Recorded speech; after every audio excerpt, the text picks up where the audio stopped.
శ్రీమాత్రే నమః, శ్రీ గురుభ్యో నమః. తదుపరి వృషభ రాశి. వృషభ రాశి వారికి లగ్నంలో గురువు ఉండడం చాలా మంచి సత్ఫలితం అని చెప్పొచ్చు ఈ జూన్ నెలలో. కాబట్టి ఎందుకంటే చాలామంది అనుకునేది ఏంటంటే శుక్రుడు గురువు ఇద్దరు కూడా వీరు రాక్షసులకి గురువు, అలాగిన దేవతలకు గురువు. బృహస్పతి దేవతలకు గురువు, శుక్రుడు రాక్షసులకు గురువు. మరి వృషభ రాశి వారికి రాష్ట్రాధిపతి గురువు కదా, శుక్రుడు కదండి. మరి వీరిద్దరికీ గొడవ అయిపోతుందేమో అంటే ఎప్పుడూ కూడా గురుత్వ స్థానంలో ఉన్నటువంటి వారు మరొక గురుస్థానంలో ఉన్న వారితోని గొడవ పెట్టుకోరు, సజావుగానే ఉంటుంది. కాబట్టి అంత పురాణ ఇతిహాసాల్లోకి వెళ్తే కచుడు బృహస్పతి యొక్క కుమారుడు ఆ యొక్క శుక్రాచార్యుడి దగ్గరికి పంపించి విద్య అభ్యసించడానికి పంపించారు. కాబట్టి అంత మంచి సత్ఫలితాలు ఈ యొక్క రాశి వారికి కూడా ఈ నెలలో వచ్చేటువంటి అవకాశం ఉంది. ముఖ్యంగా చూసుకున్నట్టయితే ఈ యొక్క విద్యార్థి దశలో ఉన్నటువంటి వారికి మంచి మెరుగైనటువంటి విద్య, వైద్య, ఉద్యోగానికి సంబంధించి అనుకూల స్థితులు కనిపిస్తూ ఉన్నాయి. అలాగే ఎవరైతే గృహిణులు ఉన్నారో వారు చేసేటువంటి పనులు సాధారణం కంటే ఇంకా బాగా చేయడం, చాలా మంచి సత్ఫలితాలు, ఒక ఎంకరేజ్ చేసేటువంటి మనుషులు ఉండడం లాంటివి కనిపిస్తూ ఉంటాయి. ఇక ఎవరైతే ఉద్యోగం చేసేటువంటి వారు ఉన్నారో సజావుగా సాగుతుంది, అంత గొప్పగా ఉంటుందని చెప్పలేం, అలా అని డిసప్పాయింట్మెంట్గా కూడా ఉంటుందని చెప్పలేం, చాలా అద్భుతంగా ఉంటుందని చెప్పలేం. ఎప్పుడు కూడా న్యూట్రల్గానే వీరు ఉండేట్టుగా మెయింటైన్ చేస్తూ ఉంటారు.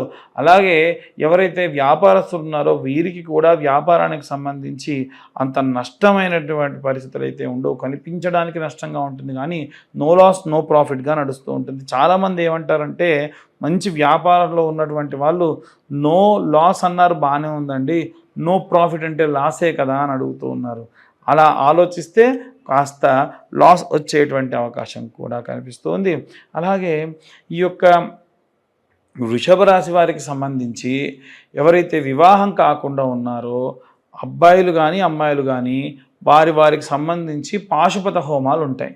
అవి చాలా తక్కువ ఉంటాయి, పెద్దగా ఖర్చే ఉండదు. 15,000 రూపాయల్లో పూజ సామాగ్రితోని మనం ఆ హోమాన్ని చేసేసుకోవచ్చు. అమ్మాయిలైతేనేమో వరపాశుపతం, అబ్బాయిలైతేనేమో కన్యాపాశుపత హోమాలు చేసుకోవడం చాలా మంచిది.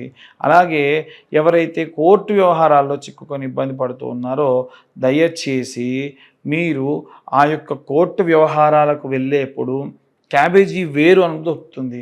సింపుల్, ఎవరి దగ్గరికి వెళ్ళేది లేదు, ఏ పూజలు చేయించుకునేది లేదు. ఆ క్యాబేజీ వేరుని కాస్త పాలల్లో ఉంచి మరుసటి రోజు కోర్టు వ్యవహారాలకు వెళ్ళి అప్పుడు నోట్లో పెట్టుకొని వెళ్ళండి. అప్పుడు మీ వైపుగా జడ్జిమెంట్ రావడము, మీకు అనుకూల స్థితులు కలగడం కూడా జరిగే అవకాశం ఉంది. అలాగే సినీ రాజకీయ రంగాల వారికి సంబంధించి ఈ మాసంలో చాలా ప్రత్యేకంగా ఉంటుంది. వీరు ఊహించిన దానికంటే కూడా ప్రత్యేకమైనటువంటి మర్యాదలు ఉంటాయి, కానీ ఎక్స్పెక్ట్ చేసిన డబ్బు మాత్రం అంతగా రాకపోవచ్చు.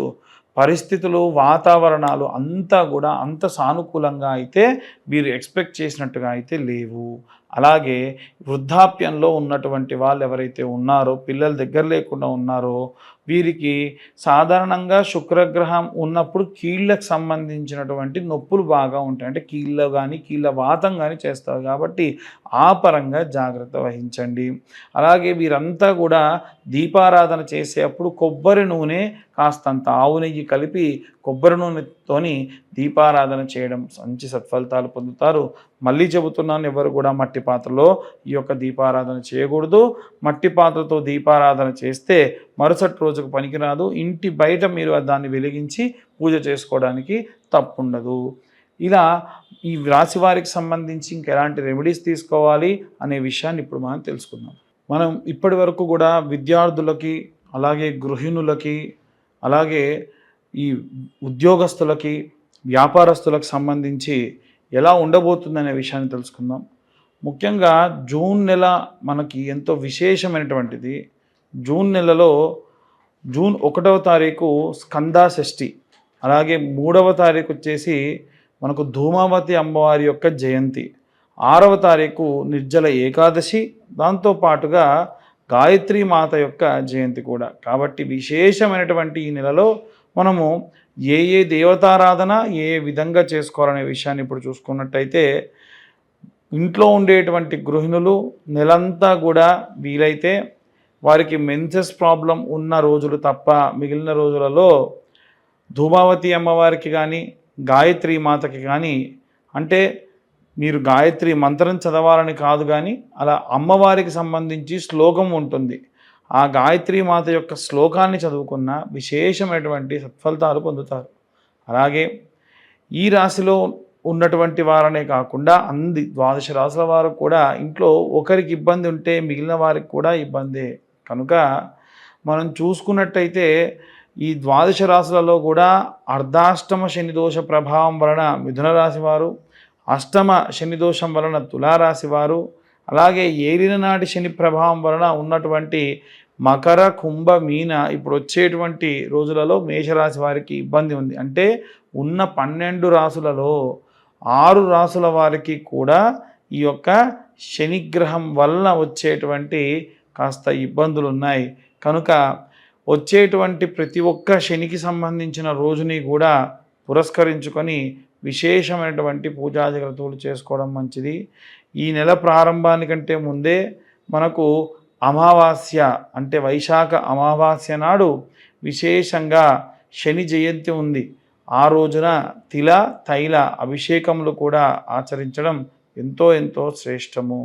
అలాగే వీరందరూ కూడా గృహిణులైతే గాయత్రి మాతకి, అలాగే విద్యార్థి దశలో ఉన్నటువంటి వారు మేధా దక్షిణామూర్తి స్తోత్రాన్ని చదవడము, అలాగే ఎవరైతే ఉద్యోగస్తులు ఉన్నారో విశేషంగా ఉద్యోగస్తులు స్వామివారికి వెంకటేశ్వర స్వామి వారికి సంబంధించి ఆరాధన చేయడం మంచిది. వ్యాపారస్తులందరూ కూడా మహాలక్ష్మి, మహాకాళి, మహాసరస్వతి అమ్మవార్లను ఈ నెలంతా కూడా అర్చించడం, పూజించడం విశేష సత్ఫలితాలు పొందుతారు. అలాగే మనకి ఎవరైతే సినిమా, రాజకీయ రంగాల్లో ఉన్నటువంటి వారు ఉంటారో వీలైనంత వరకు కూడా డైమండ్ రింగ్ని ధరించడం ఈ నెలలో వారికి విశేషమైన సత్ఫలితాలు పొందే అవకాశం కనిపిస్తుంది. అలాగే ఎవరైతే ఈ యొక్క రైతులు, చేతి వృత్తులు, కుల వృత్తులు చేసేటువంటి వారు ఎవరైతే ఉన్నారో వారు విశేష సత్ఫలితాలు పొందవచ్చు. భూమిని నమ్ముకొని పూజ చేస్తున్నారు కాబట్టి స్కందాషష్ఠి అంటే జూన్ 1వ తారీఖు నాడు వీలైతే కాస్త కందులు తీసుకొని మీ యొక్క భూమి సాగు జరుగుతున్న పొలం 4 మూలలా కూడా కందులు వేయడం వల్ల విశేష సత్ఫలితాలు పొందే అవకాశం ఉంది. అలాగే ఎవరైతే చేతి వృత్తులు, కులవృత్తులు చేస్తూ ఉంటారో వారి కులదేవతారాధన మరువకుండా, మానకుండా పూజాధికతులు ఆచరించడం మంచిది. అలాగే ఎవరైతే విదేశాలకు ప్రయాణం అవుతూ ఉన్నారో ఆ విదేశాలకు వెళ్ళేటువంటి వాళ్ళు ప్రసన్న మహాకాళి దేవాలయంలో కుంకుమార్చన గావించి ఆ కుంకుమ వారితో అందుకొని వెళ్ళడం విశేష సత్ఫలితాలు పొందే అవకాశం ఉంది. కోర్టు గొడవలు, చికాకుల్లో ఉన్నటువంటి వారు చండీ హోమాన్ని ఆచరించడం ఎంతో మంచి సత్ఫలితాన్ని పొందుతారు. అలాగే ఎవరైతే ఈ యొక్క వేరే రాష్ట్రానికి లేదా వేరే ప్రాంతానికి వెళ్ళిపోయి అక్కడ స్థిర నివాసం ఏర్పరచుకోవాలి అనుకుంటూ ఉన్నారో వారు కూడా ఆరోగ్యానికి సంబంధించి అశ్రద్ధ చేయకుండా ప్రయాణాలు కావించడం మంచిది. పిల్లలు దగ్గర లేకుండా వృద్ధాప్యంలో ఉన్నటువంటి వారు కూడా వీలైనంత వరకు నిత్యము కాలభైరవాష్టకాన్ని చదవడం మంచి సత్ఫలితాలు పొందేటువంటి అవకాశం ఉంది. ఇవన్నీ కూడా గోచార రీత్యా చెప్పేటువంటి విషయములు మాత్రమే.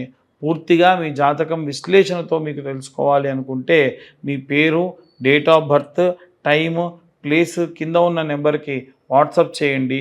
పూర్తిగా జాతకం విశ్లేషణతో మీరు తెలుసుకోవచ్చు. ఇవన్నీ కూడా గోచార రీత్యా చెప్పేటువంటి విషయములు మాత్రమే. మాకు డేట్ ఆఫ్ బర్త్ టైం తెలియదండి అనుకున్న వారు నిర్మోహమాటంగా గోచార రీత్యా మేము చెప్పే రెమెడీస్ పాటిస్తే సరిపోతుంది. ఎవరైనా మీ డేట్ ఆఫ్ బర్త్ టైం తెలియకుండా చెబుతామని ప్రయత్నించినా నమ్మకండి, అది కరెక్ట్ కాదు. అలాగే చాలామంది గత వీడియోలో మేము చెప్పిన విధంగా ఈ యొక్క కరుంగలి మాలలు స్వామివారి యొక్క అభిషేకంలో అలాగే చండీ హోమంలో ఉంచి ఇవ్వడం జరుగుతుంది. ప్రతి సోమవారం రుద్రాభిషేకంలో ఉంచి కరుంగలి మాలలు ఇవ్వడం జరుగుతుంది. ఆసక్తి కలవారు కింద ఉన్న నెంబర్కు కాల్ చేయొచ్చు. 1116 మాత్రమే ఛార్జ్ చేయడం జరుగుతుంది. కొరియర్ ఛార్జెస్ ఎక్స్ట్రా 100 రూపీస్ ఉంటాయి. సర్వే జన సుఖినో భవంతు. స్వస్తి.